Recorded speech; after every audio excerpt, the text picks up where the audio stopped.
You're listening to the Zelos podcast. I'm your host, Rocky Snyder, and this week I've got Derrick Nillissen on. He's the physical therapist for the Phoenix Suns organization. We're going to talk all about PT and NBA players and how he keeps his players fairly injury-free.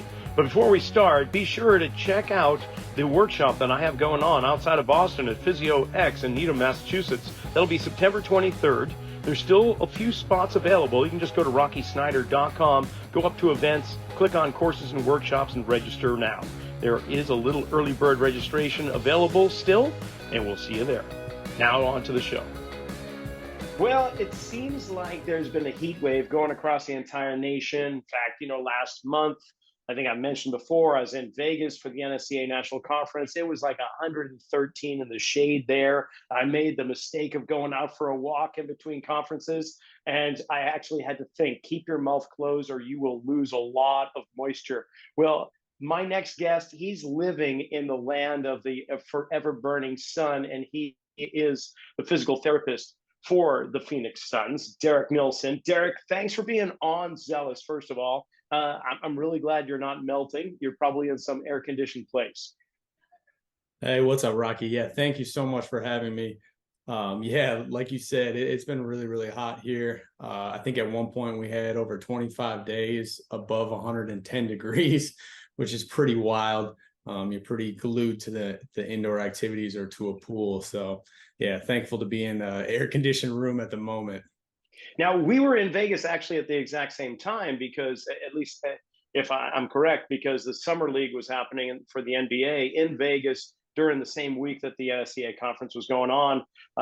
What's the Summer League like for you as a physical therapist? Is that like, kind of vacation time, or are you in it day in, day out? Are you dealing with just your players, or how does that work for you? For sure. So I spent the entire summer league with the team this summer. I worked it in a physical therapist role. We had a couple injured guys that I was primarily working with. Other than that, it's a great time to connect with other individuals across the league and people in town. For the Eric Mira put on a PT conference the opening weekend of summer league, so I attended that and got to talk to a lot of the PTs around the league, as well as some other disciplines as well. And then the NSCA conference, I wasn't able to attend, but a lot of people in town for that. So it was also great to be able to connect with some of the individuals attending there as well. And now you had some time prior to the last 3 or 4 seasons with the Suns. You've been with the Mercury too. And not only as a physical therapist, as I understand, you were the strength coach as well. You're wearing 2 hats. Is that right? Yeah, that's correct. So I spent 3 seasons with the Phoenix Mercury of the WNBA here in Phoenix. So we're under the same umbrella as far as an organization standpoint. So I was able to work both teams, where I would work the Suns during the Mercury off seasons, but the Mercury were my primary commitment. But yeah, like you said, I wore multiple hats, both as a physical therapist and as their head strength coach, which really think was foundational in my own development to where I am now. In what way? In what regard? Like, can you point out a couple of things? So as a physical therapist, you think their primary area of expertise would be within the rehab setting. But I really think the cornerstone of high quality rehab is foundational strength and conditioning principles, and just getting really, really specific with some of the local injury needs that need to be met following injury or following some sort of flare up, if you will. Yeah, of course. Yeah, that makes complete sense. I mean, if you've got a sound structure, it's more resilient. And where do you get that? But through strength conditioning. And then hopefully those movement patterns are efficient enough where they're not going to create compensatory things that create a higher likelihood of injury. That completely makes sense to me. But I'm curious, though, is that I think you're one of my first guests who has been at the high level of the WNBA, transitioned to the NBA more or less in the same capacity. So therefore, the question I have right now is, what's the difference? Aside from the obvious gender difference, right? But what is the difference between athletes in the WNBA and the NBA? For sure. So obviously the gender differences and the size differences are the first things that people will think of. But the resources that are available to the teams in the WNBA just are not quite as sound as the resources available in the NBA. The staffs are smaller. When you're on the road, the access to whether it be a hotel gym or some other gym is minimal, and you have to do more with less in those instances and with smaller staffs. So that was certainly challenging. And I think during my short 3 seasons in the WNBA, I think the league definitely grew. And, you're seeing it now with like the Las Vegas Aces, for example, like built their own practice facility. I believe the Seattle Storm are doing the same. The Mercury, the Suns and Mercury share a practice facility here in Phoenix. So you're seeing some of the advances in resources for the women's teams of the WNBA in comparison to the NBA, where it's like we have, every resource at our disposal, and most teams have pretty large staffs where you're really only wearing one hat. Yeah. I mean, there's almost one coach per player compared to something like the NFL where there's one coach for 10, 12, whatever players. Yeah. Which is really kind of nice for you. But when it comes to like injuries, and I'm not going to bring up like Q angle, pelvic structure, or anything like that, although I guess we could throw it in there, but like, what do we notice a difference between the common injuries within the NBA compared to the WNBA? Or are they both fairly similar? I think there's some similarities. You definitely see some of the overuse injuries in a different manner, but they still present themselves. For example, like in the NBA, the games per week is more. Typically that sits around that a little over 3.2, something like that, games per week, where in the WNBA it's a little bit less. With the WNBA, you're flying, for the most part, you're flying commercially. So you have these increased travel demands. So albeit the overuse injuries, maybe albeit like tendinopathy or something like that would present, across all basketball players, the onset and diagnosis and contributing factors may be a little bit different. And then the other thing to consider is WNBA teams, the rosters are typically only 11 to 12 players. So, pretty quickly you can get under 10 if you have, acute ankle sprain, and then you have maybe one player who, had a season-ending injury or something like that. So you get under that 10 to a roster pretty quickly in the WNBA, which is, I believe it's very frustrating to management and organizations across the WNBA.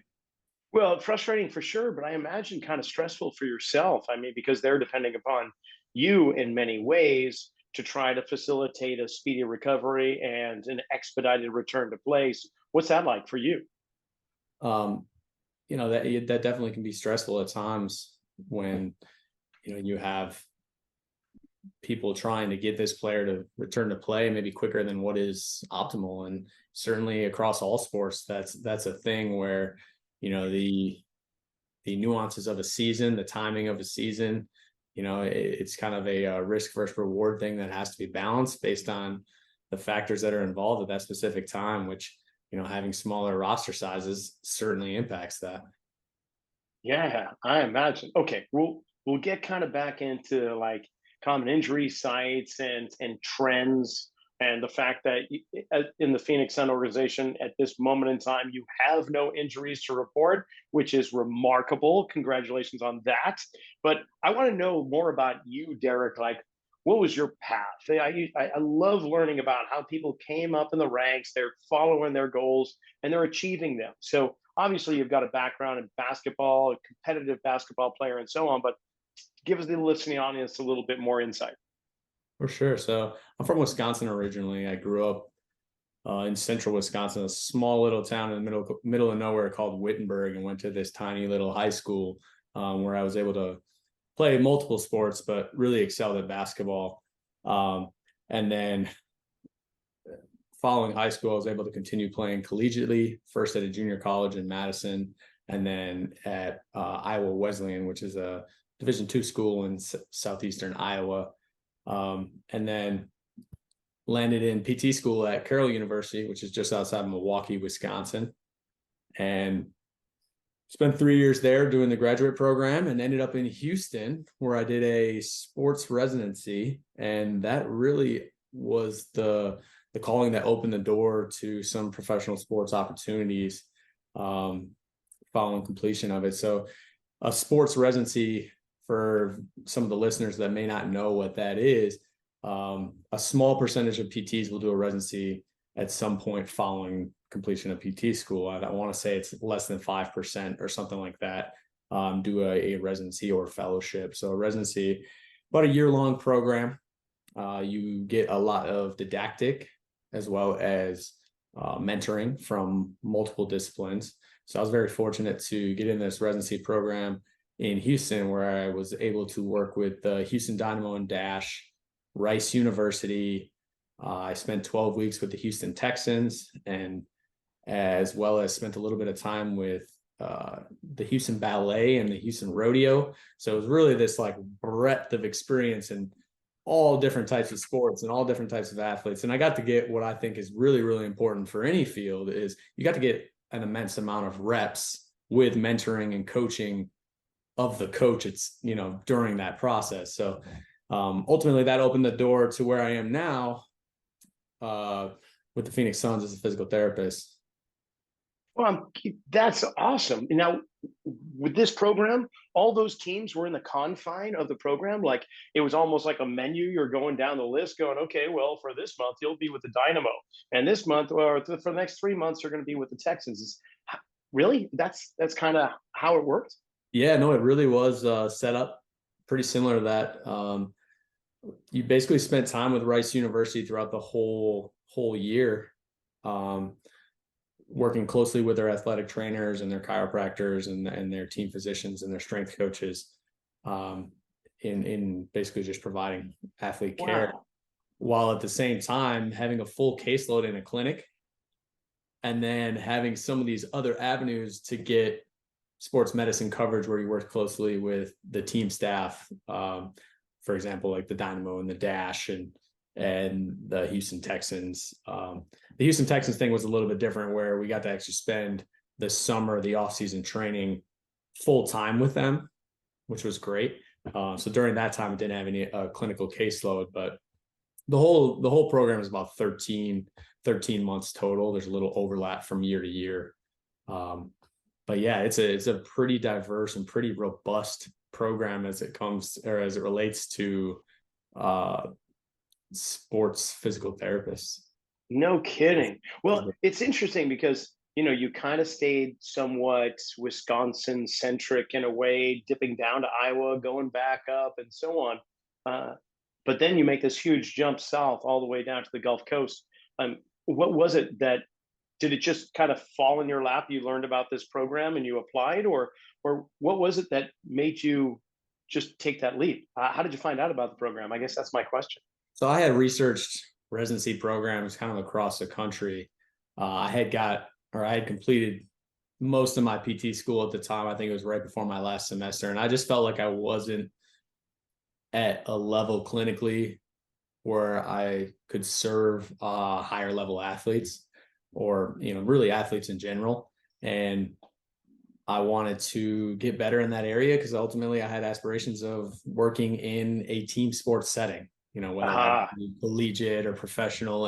And coming from Wisconsin, there's just not a lot of opportunities like that you get to participate in early in your career. So I pursued the residency route, and ultimately I had a couple of different options. And, the group at this place, the mentors that were there and where their former residents were, was exciting. So it became an easy decision for me. And I still am really well connected, and I'm in contact with the majority of that group that's still there. And I actually get the honor of still teaching a little bit in their residency program.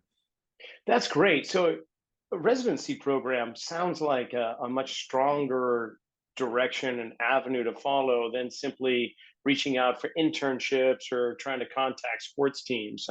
It doesn't seem, like you say, only about 5% of individuals seek those out. So, but there's residency programs all over. In fact, one of the trainers that used to be here in my facility, he went off, as it often is the case, to become a physical therapist, went to school back in Omaha, And then I know he grabbed a residency up in the Pacific Northwest, but he's the only one aside from yourself that I know have done that. So um, I guess for those aspiring physical therapists, maybe athletic trainers even who are thinking about physical therapy, perhaps, how did you research that? I mean, obviously Google, but are there certain places that you go? Is there a website that talks about residency, or are they all separate ones?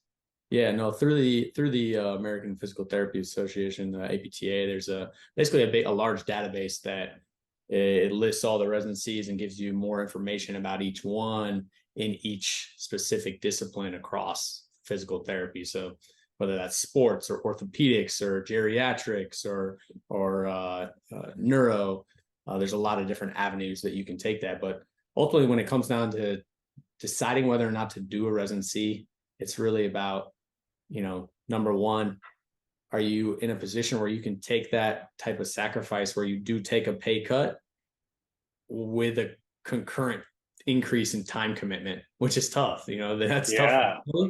But I really think that with how competitive the sports PT market is, you're going to have to sacrifice anyway. So if you can find a residency or a mentor where you can really dive into that or land an internship or whatever it may be, it does entail a little bit of sacrifice. But I think a really important driver in my decision to do a residency was where the former residents were that I completed it. And, the residency I completed it's turned into this springboard for baseball physical therapists. I think there's like 10 former residents that work in baseball in some capacity, whether it's minor league or major league. And then Wow. I do believe there's a couple that work in the NFL as well. So it's kind of like this springboard to pro sport, if you will, which is really cool to see. That's really cool. Okay, so you have achieved your goal, right? You had this goal that you wanted to work in some competitive, whether it was college or professional sports. Well, you're there. So what now? I mean, what's your goal now that you've achieved that? I mean, I'm really locked into, just getting better at the simple things, the day to day, getting more efficient at all the things that I can provide, whatever services I am, and really just serving these high level athletes. Okay, so what does that involve? Like, you have strengths, you have certain techniques, insight, education, information, hands-on experience, and so you've got some superpowers, shall we say? What's your kryptonite? Kryptonite. I'm a, maybe too much of a skeptic at times. I'm very much a believer in the most simple solution is always my first potential solution when I do have a problem. And then I'm also a big skeptic when it comes to changes and new things. So that's just where I fall on the spectrum. I think it's important to be part of a group and have people that balance you out so that, you ultimately end up in this area that is what's best for the athlete at that given time. All right. Well, I take it you're a really a curious individual that is looking for more insight, information, and knowledge. And you're always kind of asking why or how can I do things better or more efficiently. You even said it just a moment ago. So, what elements are you pursuing right now in the in your spectrum of physical therapy, and maybe even blending in strength and conditioning, perhaps? But what what are you looking at? What are you curious about that you're pursuing? For sure. So one of the things that I've really been deep diving, I would say, over the last few months is um, isokinetics. Uh-huh. So isokinetic testing, training via isokinetics, as well as all things deceleration. So where I live currently is I really try to break down the component parts of a deceleration task and work on those parts individually. And that's kind of where I live is more of this local parts based method. And then I hand that off to other professionals when it comes to global integration, if you will. Okay, so deceleration, aka maybe eccentric loading, and looking at joint speed or collectively like kinematic sequencing of movement. That's what we're talking about. Absolutely. And then I think I talk about isokinetics and deceleration. Like I think they're very well intertwined. A lot of times, I'll break down, this deceleration task to, what are the knee contributing factors. And oftentimes that's where maybe the lack of performance lies, is literally just isolated knee torque output, which I can assess and train on an isokinetic machine, such as the HUMAC norm.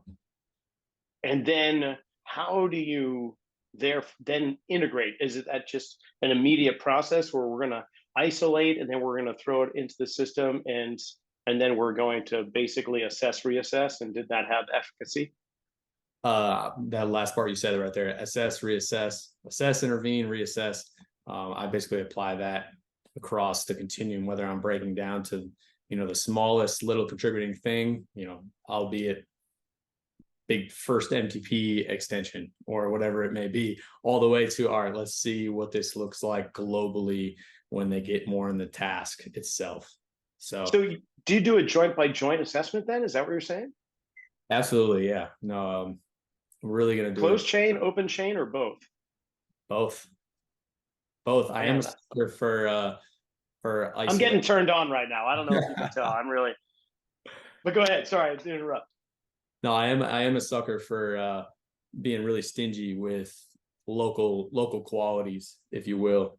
For example, if someone had a knee surgery and we're trying to consider if they're ready to jump or run or change direction or whatever that task may be, I'm very, very much a stickler that they have the local qualities necessary to begin that task. And oftentimes there's not literature that says, hey, this is the number. So it's very gray at times, but I'm thankful that I have access to an isokinetic testing machine that allows me to get basically research-based testing values that I know that I'm testing the quality that I really want to test. So I'm answering the question with an accurate answer, rather than a lot of times what you'll see is we're taking this assessment and it's not actually assessing what we're trying to assess, if that makes sense. Yeah, I'm just now in my head, I'm thinking, okay, if you're isolating for knee motion, flexion, extension, internal, external rotation, a combination of both, whatever it is. And we're talking about lever systems and fulcrums.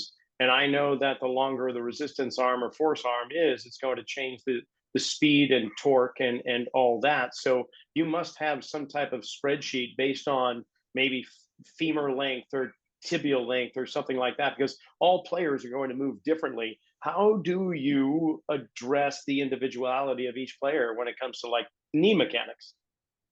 No, it's definitely something you have to address, because the contributing factors of the other joints, what's happening at the foot and ankle influences what's happening at the knee, and what's happening is at the hip influences what happens at the knee. So really taking this global approach and then zooming in where I need to, and being able to zoom in and zoom out and have 1,000-foot view, and also have a microscopic view. And that's really, really, really, really important, especially at this level with high level elite level athletes.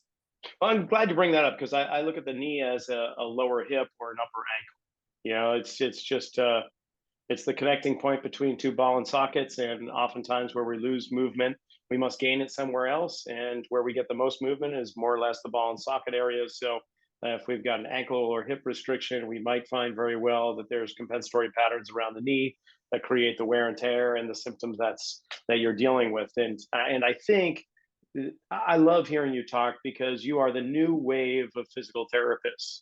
And I hope it isn't from the listening audience thinking that I have something against physical therapy, because I don't actually. I think it's a brilliant science, and there's amazing individuals like yourself, technicians, that are understanding it completely. I will say, though, historically, back in the 70s and 80s, it was much more of an open chain, isolated kind of approach. And they took the acute care model and tried to apply it to more chronic issues like where we might be talking about now. But but somewhere along the way, the education within the physical therapy schools changed, and obviously it happened somewhere after 2000, or maybe it was before that. But I think honestly it was probably when you were doing your schooling, because it sounds like you didn't have to go through all that dogmatic information and education, and talking about just leg extension for proper ACL rehab, because that's really not a big part of what you're talking about. Yeah, I was curious though, with when you say isokinetic, are we also talking like velocity based training? Are we looking at when is the fatigue setting in? Are we looking at the speed of contractions, that type of thing too? Really, when I say isokinetic, I'm actually talking about a isokinetic testing machine where I really Okay. take everything out of it, essentially similar to like a biodex, if you will, Yeah. where I'm taking all other constraints out of it, constraining it down to where it is actually a single joint task. And a lot of different things you can do on an isokinetic machine. But, for example, like you brought up ACL rehab. I'm certainly a stickler for isolated leg extension output and making sure that an athlete has that before they go to this integrated global task, where if they don't have that, they will find some other way to complete that task, albeit getting more contribution from the foot and ankle complex or getting more contribution from the hip and trunk.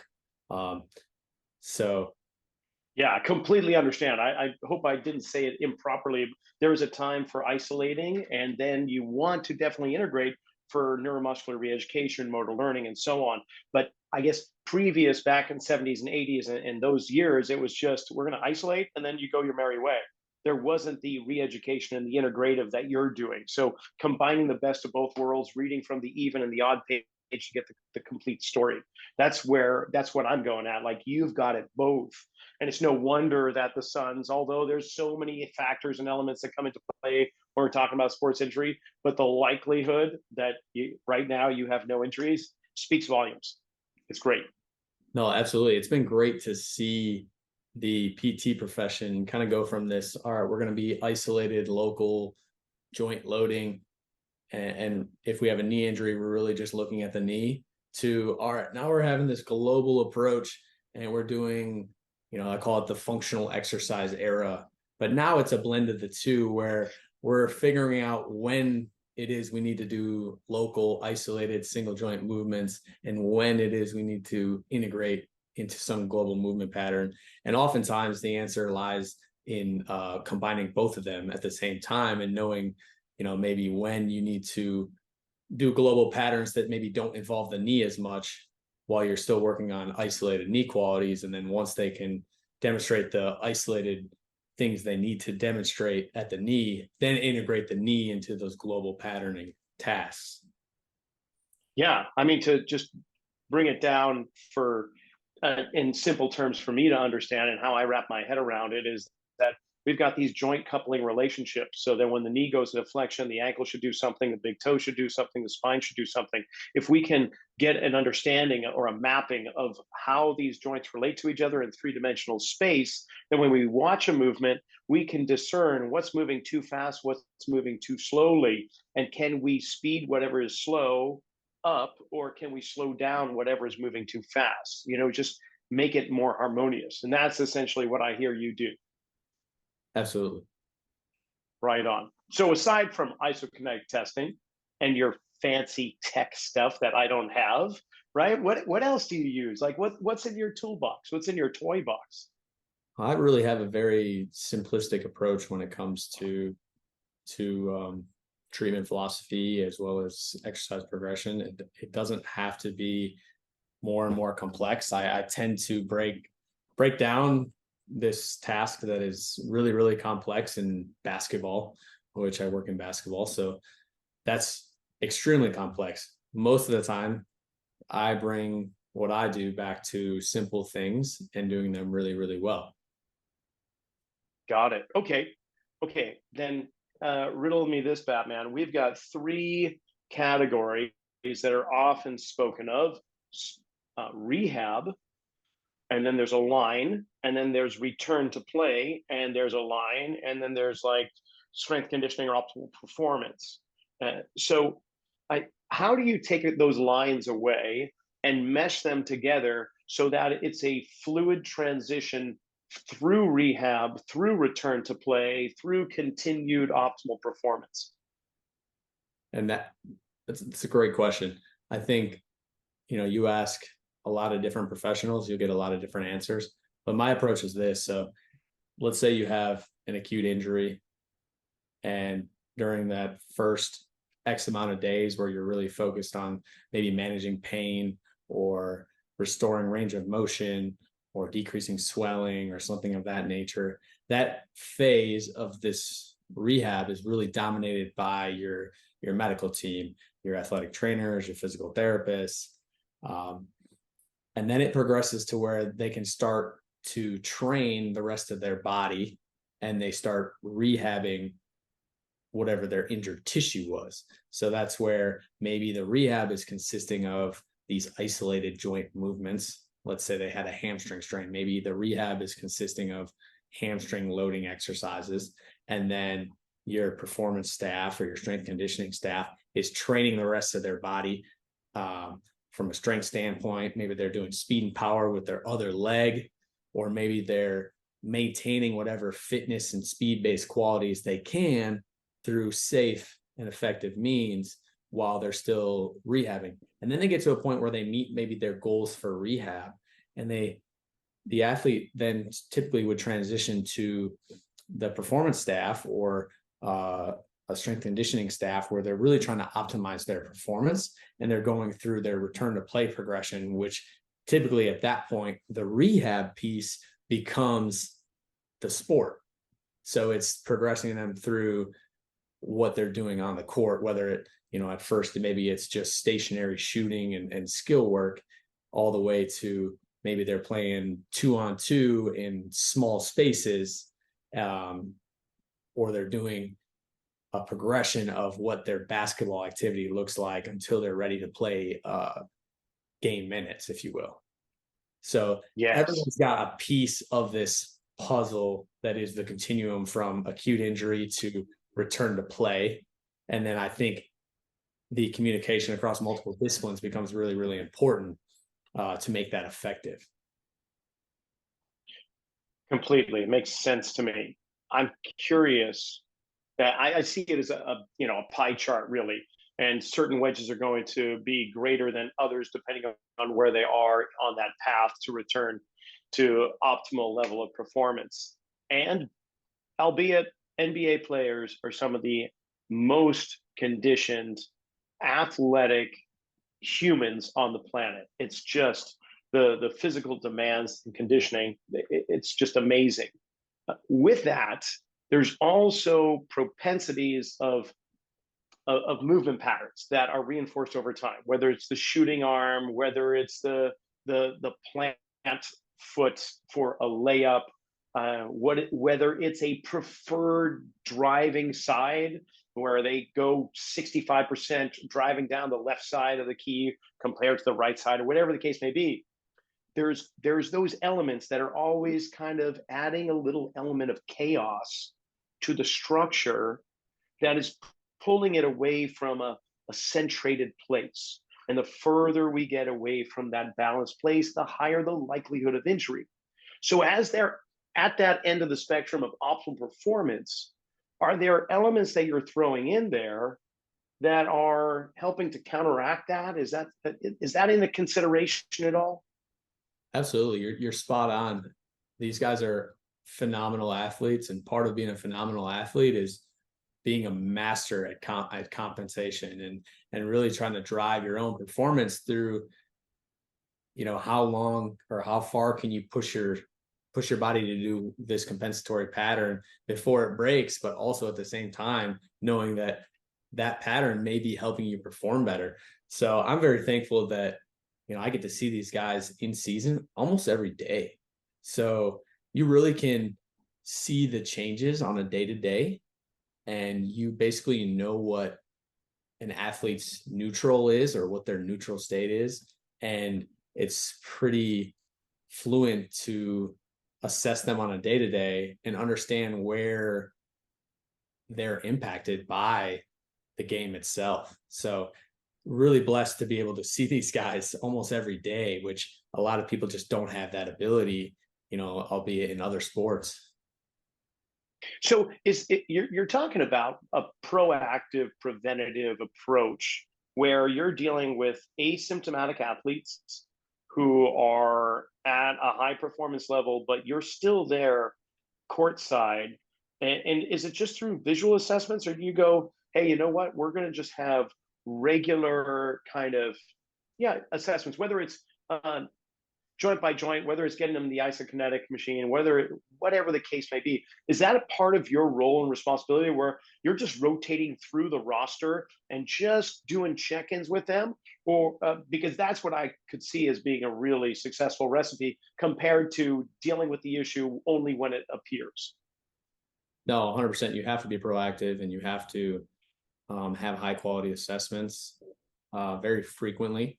And the assessments are in multiple avenues, albeit, range of motion flexibility, joint mobility, joint by joint approach, movement patterns, breaking down, strength outputs, both at like an isolated standpoint, but also a global standpoint. Also looking at how they perform in the game. So it's all the way from the game itself to a treatment table, and the assessments are across all of that. The athletes won't necessarily want to hear it, but they're always being analyzed, by pretty much everybody who's a non-player. The coaches are always analyzing the players. The front office is always analyzing players. The sports medicine staff, the performance staff, everybody's always analyzing these players, just in different ways. Okay, and then in the last 10 years, we have learned more about the brain than all years previous to that combined. Like, neurology has exploded and attached itself to athletic performance too. So now we're seeing visual and vestibular assessments and reaction speed assessments and so on. How far down the rabbit hole do you like to fall when it comes to like motor neurology and brain assessments and that type of stuff? I don't go too far down the rabbit hole there. I'll typically punt that to someone who's a little bit better than me. But one thing I do a lot, even in my own training and with people I've worked with from years ago to now, is use feedback as a driver for increased output. So, we have feedback like autonomic nervous system feedback. Oh, I'm talking like force feedback. So, for example, take a like an isometric mid thigh pull or something of that nature, where we're on force plates, and you're really just giving that athlete feedback of, this is where you're at, this is the number you're hitting.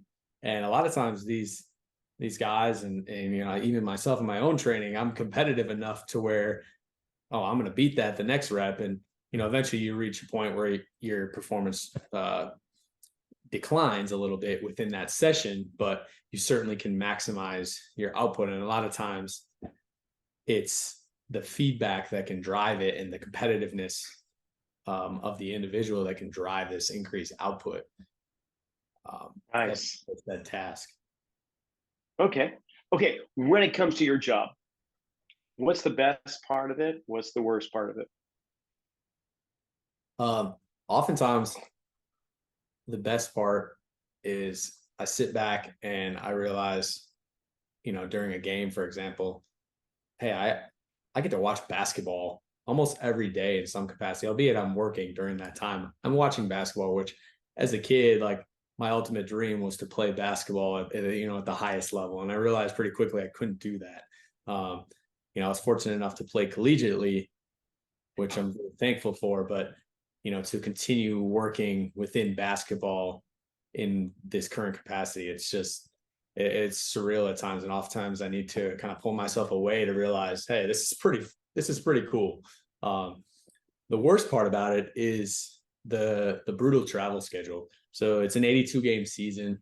So you're going to have 41 games on the road. That's a lot of time away from family, your loved ones, your friends. A lot of times where you're not sleeping in your own bed, which can be challenging at times. I very much approach it with an optimistic mind where, I get to see all these cool cities, and connect with people from different areas. So I try to approach that with a lot of optimism, but the schedule is really, really challenging. Yeah, do you really get to see those cities? Because I can't imagine you have a lot of free time when you land in Orlando or whatever, Milwaukee or Boston. I mean, you're there, you unload, you deal with the players, you get everything set, you get your room set, then there's practice, and then there's a game, and then you're back on the plane. I mean, how much time do you really get to do a little tour session? It's not a ton of time, but it's certainly enough time to, grab a coffee with a friend or maybe sneak an adult beverage in, after a game or in the evening. And then also, one thing I like to do, at least in the warmer cities, is typically on a game day, we have this gap between our morning shoot around where, we have a shoot around, and then we have this gap in the afternoon before we go for a pregame, and most of the players all nap. So, I have this 3-hour gap where I can, work out or get outside, which I tend to do is get outside and either run or walk or whatever it is, exploring a city. So that part is nice, at least. But yeah, you're 100% right. There's not a lot of time to explore the city, but you have to make the best of maybe the 2 hours you have here, the 2 hours you have there, and do that.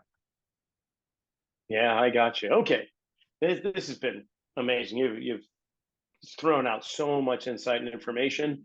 I definitely feel like we're on parallel lines in terms of the thought process when it comes to sports injuries and keeping your athletes in peak performance. So if the listening audience wants to kind of follow you, find out more, obviously they can go to the Phoenix Suns, and I'll put descriptions there. But do you throw out any social media, Instagrams or LinkedIn and anything like that? For sure. I'm not super active on any of the social medias, but Instagram and Twitter is at D Nillissen. So first initial, last name, and then I'm on LinkedIn. If you're looking to reach out, best way to message me would probably be on LinkedIn itself, or even on Instagram. But yeah, I'm not super active on social media. What about research papers or periodicals or books or anything like that? You like writing up a storm or not?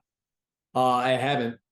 Certainly something I would do in the future, if the opportunity arises. One thing I do get involved in is occasional journal clubs, whether it be my old residency or, even teaching through my old residency, but also journal clubs through the APTA sports section as well. All right. And is there a residency program in the Phoenix area that deals with like the Mercury or the Suns or anybody else? Not that's affiliated with our program. I really don't know, to be honest, but nothing that's affiliated Okay. with the Suns Mercury. And what about interns? Do you have any interns that work for you? We do not at the moment, not Okay. in the physical therapy realm. Got it. Is that something that is uncommon, or do other teams have interns within the PT department? It's kind of hit or miss across the league. Okay. I do know in the WNBA, most teams will have a sports medicine intern. Nice. Yeah. Very cool. Derrick, this has been great. I honestly, I can't thank you enough. This is just another fabulous episode where we can dive deep, or like you say, we can pan back and see the galaxy, or we can come down and look through a microscope. And I think we've achieved that in all aspects. So thank you for your time. I really appreciate it. No, thank you so much, Rocky. Thanks for having me on. And that's it for Zelos this week. Derrick, thank you so much for coming on, as well as thank you to the Phoenix Suns organization for allowing this all to take place. And be sure to tune in next Monday, 6 a.m. Pacific, 9 a.m. Eastern, when we have another guest that's just as remarkable as Derrick. In the meantime, do remember to go to rockysnyder.com, sign up for the course all about using foot wedges and biomechanics. It is a game changer. It was for me. Until next week, make it a good one.